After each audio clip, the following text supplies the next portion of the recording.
Hello friends, welcome to our channel quick story. दोस्तों, जो लोग बुद्धिमान होते हैं वह ये जानते हैं कि शब्द हथियार की तरह होते हैं जिनसे किसी को भी बचाया जा सकता है या किसी को भी मारा जा सकता है। अब आप सोच रहे होंगे कि शब्दों से किसी को मारा कैसे जा सकता है, तो जरा सोचिए।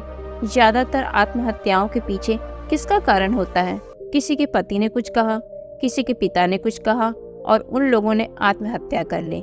ये आत्महत्या किसके कारण हुई? वो पीड़ित के मन को इतना दुखित कर गए कि उसके मन से वो दुख सहना और ज़्यादा बर्दाश्त करना नामुमकिन हो गया और इसी वजह से उन्होंने आत्महत्या तक कर ली। ऐसे ही आपके शब्द किसी को नया जीवन प्रदान कर सकते हैं। जब कोई आदमी उदास होता है या दुखी होता है तो आपके शब्द उसमें एक नया जोश, एक नया उत्साह भर सकते हैं और एक हारा हुआ आदमी अपने जीवन में एक नई शुरुआत कर सकता है, सिर्फ शब्दों के माध्यम से, हमारी वाणी के माध्यम से। तो अब तक आप ये तो समझ ही गए होंगे कि हमारे शब्द हमारे जीवन को किस तरह निर्धारित करते हैं, शब्दों में कितनी ताकत होती है और किसी से बात करते वक्त हमें कितनी सावधानी से अपने शब्द सुनने चाहिए। आज की जो बौद्ध कहानी मैं आपको सुनाने वाली हूँ उसमें आपको सीधे सीधे तौर पर कुछ ऐसे तरीके पता चलेंगे, कुछ ऐसी परिस्थितियाँ पता चलेंगी जहाँ पे आपको हमेशा चुप रहना चाहिए। तो चलिए कहानी शुरू करते हैं। एक बार की बात है, एक युवा लड़का एक बार एक बौद्ध भिक्षु के पास पहुँचा। वो काफ़ी परेशान लग रहा था और उसने बौद्ध भिक्षु से जाकर पूछा कि हे महात्मा, मैं अपने आप से परेशान हूँ, अपने आप से दुखी हूँ। बाहरी रूप से मुझे कोई दुख नहीं है, मैं धन्य धान्य से संपन्न हूँ, मुझे कोई शारीरिक रोग भी नहीं है, लेकिन मैं खुद से परेशान रहता हूँ, अपने मन से परेशान रहता हूँ। अक्सर मेरी बातों को मेरा कोई भी दोस्त गंभीरता से नहीं लेता है और ना ही मेरे परिवार के लोग मेरी किसी बात को गंभीरता से लेते हैं। मैं जो कुछ भी सलाह देता हूँ उनको, या तो वह उसे मजाक में उड़ा देते हैं या फिर उसे गंभीरता से लेते ही नहीं हैं। मेरी बातों को कोई क्यों नहीं गंभीरता से लेता है? क्यों मेरी बातों पर कोई अमल नहीं करता? क्यों मेरी बातों में कोई रुचि नहीं दिखाता? आखिर क्या कारण है? कृपया मुझे बताने का कष्ट करें और मेरे मन के इस दुख को दूर करें। यह सुनकर बौद्ध भिक्षु ने कहा कि आज सुबह मैं चालित ध्यान करके वापस आ रहा था। रास्ते में कुछ कौवे काव काव कर रहे थे और वहीं पर जब मैं चलता हुआ कुछ दूर आया तो मुझे एक मोर की मधुर आवाज सुनाई दी। ये सुनकर अचानक मेरे मन में ख्याल आया कि कौवे कितना काव काव करते हैं, कितना बोलते रहते हैं, लेकिन कोई भी प्राणी कौवे की आवाज को पसंद नहीं करता। मोर हमेशा सही परिस्थिति के हिसाब से बोलता है। जब भी बारिश होने लगती है और बादल गरजते हैं और बारिश होने की आशंका होती है, ऐसे में मोर अपनी मधुर आवाज में गाता है जो सभी को प्रिय होता है, सभी को अच्छा भी लगता है। ऐसे ही अगर इंसान सही परिस्थिति के हिसाब से सही शब्द बोले, सही वाणी बोले, तो वही वाणी दूसरों के लिए संगीत हो जाती है, संगीत बन जाती है और दूसरे लोग तुमसे सम्मोहित भी होते हैं और वहीं पर तो वे सब लोग गंभीरता से लेने लगते हैं। और दूसरी तरफ अगर तुम यूं ही बेफजूल ऐसे ही बोलते रहते हो, बिना किसी बात के बोले चले जाते हो, तो फिर तुम्हें कोई गंभीरता से क्यों लेगा? तुम तो उस कौवे की भांति हो जाते हो जिसकी वाणी कोई पसंद नहीं करता और बाद में तुम्हें दुख होता है कि कोई तुम्हें गंभीरता से क्यों नहीं लेता। इसीलिए अपने शब्दों को बेहद बुद्धिमानी के साथ इस्तेमाल करना सीखो। अगर तुम नहीं सीखोगे तो समाज में तुम्हें कोई सम्मान या कोई गंभीरता से नहीं लेगा। यह सुनकर वो युवा लड़का बोला कि हे महात्मा, मैं जानता हूँ कि मैं ज्यादा बोलने की बीमारी से ग्रस्त हूँ, मुझे इतना नहीं बोलना चाहिए, लेकिन मैं अपने आप पे काबू नहीं रख पाता और ना ही मैं इतना बुद्धिमान हूँ कि मैं अपने शब्दों को नाप तोल कर बोल सकूँ। मैं तो किसी से बात करते वक्त इतना सोचता भी नहीं कि मुझे अपने शब्द किस तरह इस्तेमाल करने हैं। कृपया करके कुछ ऐसी परिस्थितियाँ बता दीजिए जहाँ पे मुझे कम बोलना है या फिर बोलना ही नहीं है, हमेशा चुप रहना है। अगर आप मेरा ऐसा मार्गदर्शन कर सकते हैं तो मेरा जीवन आसान हो जाएगा और मुझे ज्यादा दिमाग या अपनी बुद्धि लगाने की भी जरूरत नहीं पड़ेगी।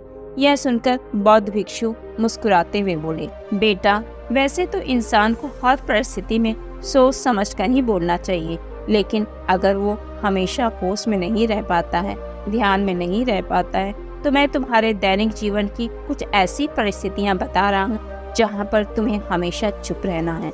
अगर तुम ऐसी जगहों पर कुछ बोलोगे तो तुम्हारा ही अपमान होगा या फिर तुम्हें कोई गंभीरता से नहीं लेगा। सबसे पहली जगह है, या यूं कहें ऐसी परिस्थिति जहाँ पर इंसान को हमेशा चुप रहना चाहिए, वो है जब किसी ऐसे विषय के बारे में बातचीत हो रही हो जिसके बारे में आपको कोई जानकारी ही नहीं है। तो ऐसी परिस्थिति में व्यर्थ में बीच में टांग अड़ाना, अपना ज्ञान देना, व्यर्थ का ज्ञान, आपको कुछ पता नहीं है लेकिन फिर भी आप अपना ज्ञान देने के लिए उत्सुक हैं, तो ऐसी जगह पर आपका अपमान ही होगा। जरा तुम खुद सोचो, जब कोई बीमार आदमी अपनी बीमारी के बारे में चर्चा कर रहा हो और आपको उस बीमारी के बारे में कोई ज्ञान ही नहीं है, लेकिन फिर भी आप व्यर्थ में बेकार में उसे ऐसी ऐसी औषधियाँ बता रहे हैं जिनका उसकी बीमारी से कोई तालमेल ही नहीं है, तो ऐसे में आप अपनी प्रतिष्ठा अपने हाथों से खो रहे होते हैं और आपको पता ही नहीं होता। इसीलिए जब आपको किसी विषय के बारे में पूरी तरह से जानकारी न हो तो वहाँ पर केवल अपने कान लगाना ही ज़्यादा महत्वपूर्ण होता है, ज़्यादा ज़रूरी होता है। आप उस इंसान की बातें ध्यान से सुन सकते हैं और इसी बीच आप दोनों के बीच एक संबंध पैदा होगा और उस संबंध सच्चा होने लगेगा, क्योंकि आपने उसकी बात को बड़े ही ध्यान से सुना है और इस बात का पता सामने वाले को भी होता है। तो हम बिना कुछ बोले सिर्फ सुनने मात्र से किसी को अपना दोस्त बना सकते हैं, अपना मित्र बना सकते हैं। इस बात को हमेशा ध्यान में रखना। दूसरी जगह जहाँ इंसान को हमेशा चुप रहना चाहिए वो है खाते वक्त। खाते वक्त इंसान को हमेशा चुप रहकर ही खाना चाहिए। महात्मा बुद्ध और उनके भिक्षु हमेशा चुप रहकर भोजन करते हैं, शांत भाव से भोजन करते हैं, परिपूर्ण होकर भोजन करते हैं, पूरी तरह से स्वाद लेकर भोजन करते हैं। और ऐसा भोजन जब आपके शरीर में पहुंचता है तो वो आपके अंग अंग तक ऊर्जा पहुंचाता है।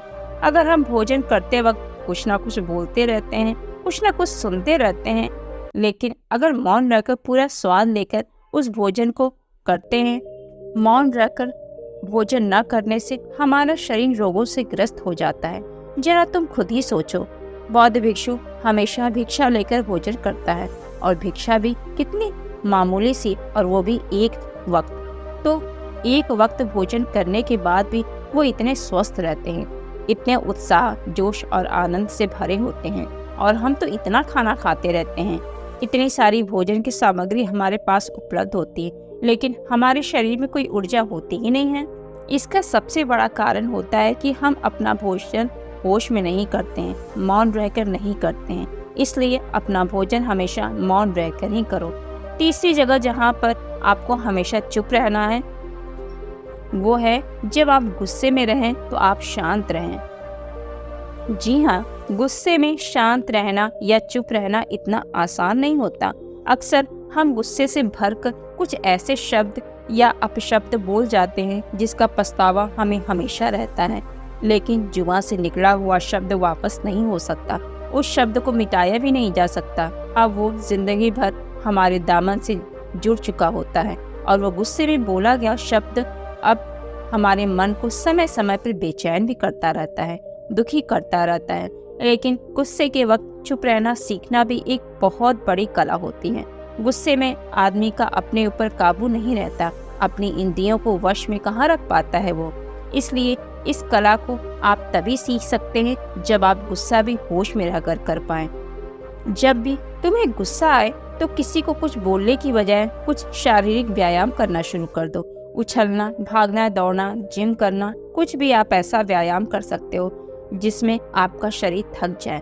आप पाएंगे कि जब आपका शरीर थक जाता है तो आपका मन भी शांत हो जाता है। आपने उस गुस्से की ऊर्जा को एक सकारात्मक रूप दे दिया और यही बुद्धिमान व्यक्ति की पहचान होती है, जो दूसरों के तानों से भी अपना घर बना लेता है और कामयाबी के रास्ते निकाल लेता है। वही सच में बुद्धिमान आदमी है जो जहर को भी दवा बनाकर इस्तेमाल करना सीख जाए। चौथी जगह जहाँ तुम्हें चुप रहना है वह है जब चार लोग आपस में बात कर रहे हों तो चार लोग को एक साथ बात कर नहीं सकते। एक बार में एक व्यक्ति ही बोलेगा और तीन सुनेंगे, तभी तो बैठक कामयाब हो पाएगी। तभी तो वो चर्चा सही रूप में आगे बढ़ पाएगी।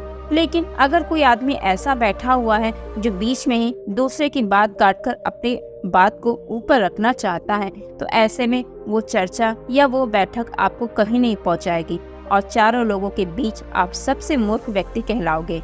अगर आपको अपनी बात कहनी है तो सामने वाले को अपनी बात पूरा करने दो, उसके बाद अपने विचार रखो। यही एक भद्र पुरुष या फिर कहीं अच्छे आदमी की पहचान होती है। और आखिरी जगह, अगर हमारे माता पिता हमें कुछ कह देते हैं, हमारे बड़े बुजुर्ग हमें किसी बात पे डांट देते हैं या फिर हमें थप्पड़ भी मार देते हैं, तो ऐसी जगहों पे आपका चुप रहना ही उनके प्रति सम्मान दिखाएगा, उनके प्रति आदर का भाव व्यक्त करेगा। शब्द हथियार की तरह होते हैं। बोलो तो होश में बोलो, ध्यान में बोलो। जीवन शैली ऐसी बना लो कि जब भी बोलो पूरे होश में रह के बोलो, पूरे आनंद के साथ बोलो, पूरे प्रेम के साथ बोलो। ऐसी वाणी बोलो जो दूसरे के दिल में ठंडक पहुंचाए, दूसरे के मन को भी शांत कर देती हो। और वो तभी संभव है जब आप प्रतिपल होश में रहकर बोले।